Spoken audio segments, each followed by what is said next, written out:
দত্তপুকুর ব্যায়াম সমিতিতে একটা আউটস্ট্যান্ডিং প্রপার্টি দেখাচ্ছি আপনাদেরকে। চোখের সামনে দেখতে পাচ্ছেন নতুন একটা তিনতলা বাড়ি। জমির মাপ হচ্ছে 2 কাঠা, 1 কাঠা 12 টোটাল জমির মাপ। কর্নার প্লট আছে।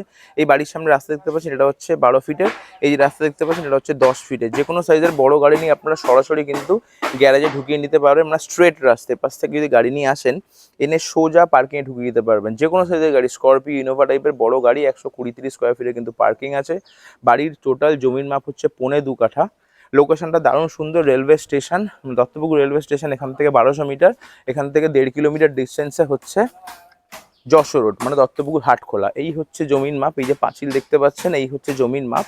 আর এপাশ থেকে দেখিয়ে দিই, নতুন বাড়ি, মাত্র বছর 5 মতন বয়স, সমস্ত পেপার আপডেটেড, ব্যাংক অ্যাপ্রুভ। আপনারা যদি চান প্রপার্টি কিন্তু লোন করেও পারচেস করতে পারেন। 3 রাস্তার মোড়, এই একটা ছোট রাস্তা চলে যাচ্ছে, এটা 8 ফিটের। আর এই হচ্ছে জমির মাপ। পাঁচিল দেখতে পাচ্ছেন, এইখানে গিয়ে কিন্তু শেষ হচ্ছে। নিচতলাতে আপনারা চাইলে ভাড়া দিতে পারবেন। এপাশ থেকে আলাদা এন্ট্রান্স নিচতলা ঢোকবার জন্য, আর দোতলা যাওয়ার জন্য ওপাশ থেকে আলাদা এন্ট্রান্স আছে, পার্কিং রয়েছে। এই হচ্ছে এন্ট্রান্স। ভেতরে গিয়ে আপনাদেরকে দেখিয়ে দিই। 3 রাস্তার মোড়েই কিন্তু একদম বাড়িটা, মানে আপনারা এই রাস্তা দিয়ে সোজা আসবেন, এসে স্ট্রেট ওয়ে গ্যারেজে গাড়ি ঢুকিয়ে দিতে পারবেন। চলুন ভেতর থেকে একবার দেখিয়ে দেই।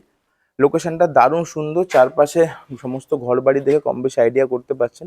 সম্ভ্রান্ত সোসাইটি, দত্তপুকুর ব্যায়াম সমিতি কিন্তু খুব ভালো লোকেশন, একদম রোডের কাছেই কিন্তু প্রপার্টি। এখান থেকে ডান দিকে মোটামুটি কিলোমিটার বা 1200-1300 মিটার মতন গেলে দত্তপুকুর আপনারা হাটখোলা পেয়ে যাবেন, যশোর রোড। আর বাদিকে 1200-1300 মিটার ডিস্টেন্সে কিন্তু দত্তপুকুর রেলওয়ে স্টেশন। তো এই হচ্ছে এন্ট্রান্স সিঁড়ি, এখান থেকে ঢুকে এইটা হচ্ছে গ্রাউন্ড ফ্লোর। কারেন্ট নেই এখানে, মানে পাওয়ার ডাউন আছে, ওই জন্য একটু অন্ধকার লাগতে পারে। এটা হচ্ছে হল কাম ডাইনিং, প্রায় 200 স্কোয়ার ফিটের মতন কিন্তু হল স্পেস আছে, বুঝতে পারছেন। এ পাশটা হচ্ছে মানে এন্ট্রান্স, এটা যদি ধরেন এটাও কিন্তু প্রায় 50-60 স্কোয়ার ফিট। এখান থেকে টোটাল এই স্পেসটা কিন্তু প্রায় 250 স্কোয়ার ফিটের হল কাম ডাইনিং আছে। রুমে ঢুকেই এখানে একটা সুন্দর ক্লোসেট আছে, মানে জিনিসপত্র আপনারা সাজাতে পারেন। এখানে বেসিন রয়েছে, দেখুন উপরে কিন্তু ফলস সিলিং, সমস্ত কিছু কিন্তু রেডি। খুব সুন্দর নতুন বাড়ি, বছর 5 বয়স, ফলস সিলিং, পুরো ওয়েল ডেকোরেটেড, সুন্দর পুরো রেডি বাড়ি। এই একটা বেডরুম, এই বেডরুমের সেম দেখুন ফল সিলিং, সমস্ত কিছু রেডি। বেডরুমের সাইজ প্রায় 140-50 স্কোয়ার ফিটের বেডরুম আছে, সমস্ত এসির কানেকশন, সমস্ত কিছু রেডি। এখানে এখন ওনার ভাড়া দেওয়া ছিল, ওনার ভাড়া মানে চলে গেছে। আর এটা হচ্ছে কিচেন, কিচেনের স্পেসটা কিন্তু প্রায় 50-55 স্কোয়ার ফিটের কিচেন, ফুল সাইজ টাইলস লাগানো, গ্রানাইট ইনস্টল, সিঙ্ক, বেসিন, সমস্ত কিছু রেডি। এপাশে আর একটা বেডরুম রয়েছে, এই বেডরুমে কিন্তু ফল সিলিং করা, এসির পয়েন্ট করা, দেখে বুঝতে পারছেন। এই হচ্ছে একটা বেডরুম, এই বেডরুমের সাইজটা কিন্তু প্রায় 130-40 স্কোয়ার ফিট। এই সাইডে একটা সুন্দর ক্লোসেট রয়েছে, এখানে যদি চান আপনারা কিন্তু স্টোরেজ হিসেবে এই জায়গাটাকে ব্যবহার করতে পারেন। এটা হচ্ছে ওয়াশরুম, অন্ধকার। এই ওয়াশরুমের স্পেসটাও কিন্তু প্রায় 60-65 স্কোয়ার ফিটের ওয়াশরুম আছে, সমস্ত ব্র্যান্ডেড ফিটিংস লাগানো, শাওয়ার, সমস্ত কিছু ইনস্টল। আর এর উপরে একটা স্টোরেজের ব্যবস্থা, আপনারা চাইলে এর ভিতরে কিন্তু অনেক জিনিসপত্র রাখতে পারেন। তো এই হয়ে গেল গ্রাউন্ড ফ্লোর। চলুন, আর এই যে যে গ্যারেজটা দেখলাম, গ্যারেজটা ঢোকার রাস্তাও কিন্তু এখান থেকে আছে, এটা লোহার গেট করা আছে। আপনারা চাইলে গ্যারেজে গাড়ি ঢুকিয়ে শাটার নামিয়ে এপাশ থেকেও কিন্তু ঢুকে আসতে পারেন। তো যদি কেউ মনে করেন প্রপার্টি পারচেস করবেন, তাহলে কিন্তু গ্রাউন্ড ফ্লোরটা আরামসে একজনকে ভাড়ায় দিয়ে আপনারা উপরে থাকতে পারেন। চলুন উপরটা একবার দেখিয়ে দেই। এই হচ্ছে দোতলা, পুরো মার্বেল টাইল, সমস্ত কিছু পুরো ইনস্টল করা একদম। ঢুকেই সামনে সুন্দর একটা বড় গেট আর্চ। এটা হচ্ছে হল কাম ডাইনিং, প্রায় 250 স্কোয়ার ফিটের কিন্তু অ্যাপ্রক্স টোটাল হল এরিয়া। এপাশে হচ্ছে কিচেন, কিচেন স্পেসটা কিন্তু প্রায় 60-65 স্কোয়ার ফিটের কিচেন রয়েছে, টাইলস ইনস্টল রেডি। এপাশে হচ্ছে ঠাকুর ঘর, এই মাঝখানে স্পেসে ঠাকুর ঘর, আপনারা ঠাকুর ঘর হিসেবে ইউজ করতে পারেন। এটা আর একটা রুম, এটা বেসিক্যালি বসার ঘর। আপনারা চাইলে একটা বেডরুম ইউজ করতে পারেন, ওনাদের ঠাকুর একটু বেশি, ওই জন্য এখানে ধরছে না বলুন, ওনারা এই রুমটা ঠাকুর ঘর হিসেবে কিন্তু ইউজ করে। নতুন কালার করা, সমস্ত কিছু রেডি। প্রত্যেকটা রুমে কিন্তু এসির কানেকশন করা আছে, ফুল সাইজ পুরো গ্রিল করা। জানলা খুলে দিলে বুঝতে পারছেন কতটা আলো পাবেন, অনেকটা বড় স্পেস। এটা হচ্ছে হল স্পেস, যেটা বললাম। এপাশে বড় জানলা, স্লাইডিং যদি খুলে দেয় অনেকটা আলো। এপাশে একটা স্টোরেজ, এপাশে একটা স্টোরেজ, আপনার ওপরে প্লাই দিয়ে বা গ্লাস দিয়ে সুন্দর একটা ক্লোসেট কিন্তু বানিয়ে নিতে পারেন। এটা হচ্ছে ওয়াশরুম, ওয়াশরুমের স্পেসটাও কিন্তু প্রায় 50-55 স্কোয়ার ফিটের স্পেস। উপর থেকে নিচ পর্যন্ত টাইলস লাগানো দেখতে পাচ্ছি, সমস্ত ব্র্যান্ডেড ফিটিংস লাগানো জ্যাগুয়ারের। আর এটা হচ্ছে আর একটা বেডরুম, পাশ থেকে দেখাই।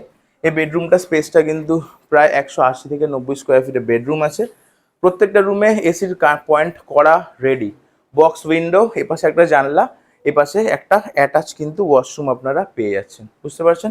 উপরে সুন্দর স্টোরেজের ব্যবস্থা, আপনারা চাইলে এখানটা পাল্লা লাগিয়ে কভার করে কিন্তু অনেকটা বড় স্টোরেজ আপনারা পেয়ে যাবেন। এটা হচ্ছে আর একটা বেডরুম। বেডরুমের স্পেসটা প্রায় 130 থেকে 40 স্কোয়ার ফিটের বেডরুম আছে। এই রুমেও কিন্তু এসির কানেকশন রেডি, বক্স উইন্ডো, মানে অনেকটা স্পেস। মানে ম্যাক্সিমাম জায়গা কি হয়, আলমারি ঢুকিয়ে ঘরের জায়গা ব্লক হয়ে যায়, যদি এরা আলমারি রেখেছে কিন্তু সে প্রয়োজন কিন্তু নেই।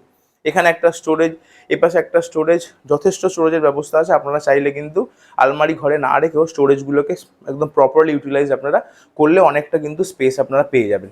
তাহলে দোতলাতেও কিন্তু আপনারা দুখানা বড় বড় বেডরুম, তিনখানা বড় বড় বেডরুম, এই একটা বেডরুম, এই একটা বেডরুম, এটা ওয়াশরুম, ওপাশটাতে একটা বেডরুম উঠেই আপনাদেরকে দেখালাম কিচেন, ঠাকুরের ঘর। চলুন এবার তিনতলায় গিয়ে উপরটা আপনাদেরকে দেখিয়ে দিই।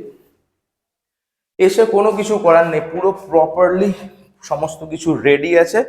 এই হচ্ছে আর একটা হল ঘর, ওপরে উঠে একটা বড় হল ঘর আপনারা পেয়ে যাচ্ছেন। আপনারা চাইলে এখানে মার্বেল টাইলস ইনস্টল করে এই জায়গাটাও কিন্তু একটা সুন্দর বেডরুম হিসেবে ইউজ করতে পারবেন। এপাশে একটা ছোট্ট ব্যালকনি আছে, দেখিয়ে দেয়। এই দেখুন, এপাশে একটা ছোট্ট ব্যালকনি আছে, ব্যালকনি স্পেসটা কিন্তু অনেকটাই। তাহলে নিচে আপনারা গ্রাউন্ড ফ্লোরে দুটো বেডরুম পেলেন, দোতলায় তিনটে বেডরুম পেলেন, আর ওপরে কিন্তু আর একটা বেডরুম পেয়ে যাচ্ছেন। এটা হচ্ছে ছাদের এরিয়া, এই হচ্ছে ছাদের এরিয়া। ছাদের স্পেসটাও কিন্তু অনেকখানি বড়, বুঝতে পারছেন। প্রায় কিন্তু 220-30 স্কোয়ার ফিটে কিন্তু ছাদ আছে। আর এই যে ওপরে, এখান থেকে উঠেও কিন্তু আপনারা এই ছাদটাকে আপনারা ইউজ করতে পারবেন। ওপরে জলের ট্যাঙ্ক বসানো, 1000 লিটারের সাবমার্সিবল ইনস্টল। সমস্ত পেপারস আপডেটেড। প্রপার্টি সম্পর্কে কোনো রকম এনকোয়ারি যদি থাকে সরাসরি মালিকের সঙ্গে যোগাযোগ করুন। এই পার্টিকুলার প্রপার্টির জন্য আমাদের সঙ্গে যোগাযোগ না করলেও চলবে। Asking price 50 lakhs, negotiable. মালিকের সঙ্গে কথা বলুন, প্রপার্টি ভিজিট করুন, অন টেবিল বসে আলোচনা করে কতটা কি দাম কমানো যায় আলোচনা করে নিন। এরকম টাইপের প্রপার্টি রিলেটেড কন্টেন্ট দেখতে চাইলে আমাদের ফেসবুক পেজ আর ইউটিউব চ্যানেলকে লাইক অ্যান্ড সাবস্ক্রাইব করে রাখুন। ভালো থাকবেন, দেখা হবে নেক্সট একটা ভিডিওতে। নিজের যদি প্রপার্টি প্রমোশন রিকোয়ারমেন্ট থাকে স্ক্রিনে দেওয়া নাম্বার 98360516 যোগাযোগ করতে পারেন। দেখা হবে নেক্সট ভিডিওতে। ভালো থাকবেন, আজকের মতন এখানেই ক্লোজ করছি, টাটা।